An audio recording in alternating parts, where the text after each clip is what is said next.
This experiment is also scalable.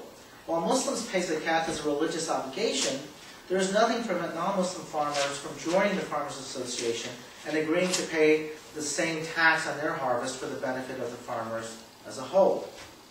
In any case, the point should be clear. It is possible to use not-for-profit financial intermediaries to promote sustainable investments that can successfully address at least the worst manifestations of poverty without charging double-digit interest rates, as is the case in some other models of microfinance. For that reason alone, I believe more Muslims, especially at the grassroots level, will begin to take the not-for-profit model of Islamic finance more seriously. To conclude, Islamic finance has not proven to be a hindrance to the ability of private capital to earn a profit. Indeed, conventional banks and Islamic banks have successfully promoted quote-unquote Islamic financial products for the profit of their shareholders.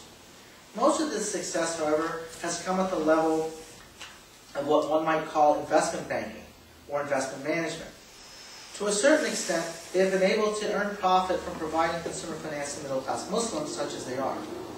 Yet, because the vast majority of Muslims around the world do not participate in the formal financial sector, Islamic finance has thus far been restricted to the relatively wealthy.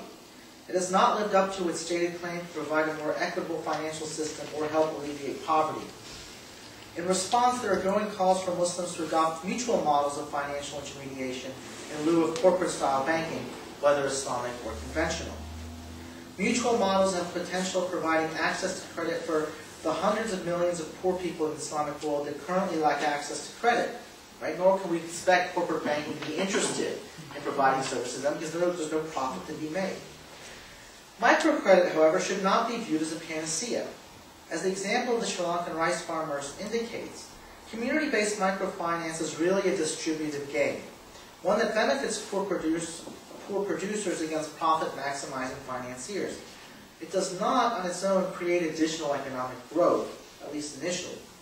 But by alleviating the most extreme forms of poverty and allowing communities to preserve and enhance their capital over time, it may reduce public burdens, and it may also lead to greater efficiencies in production in the future as communities acquire more capital over time. Microfinance, whether Islamic or conventional then, has an important role in promoting economic development and poverty alleviation, but it is not a magic wand. It is only one small piece in a much larger set of policy challenges facing poor countries. Thank you.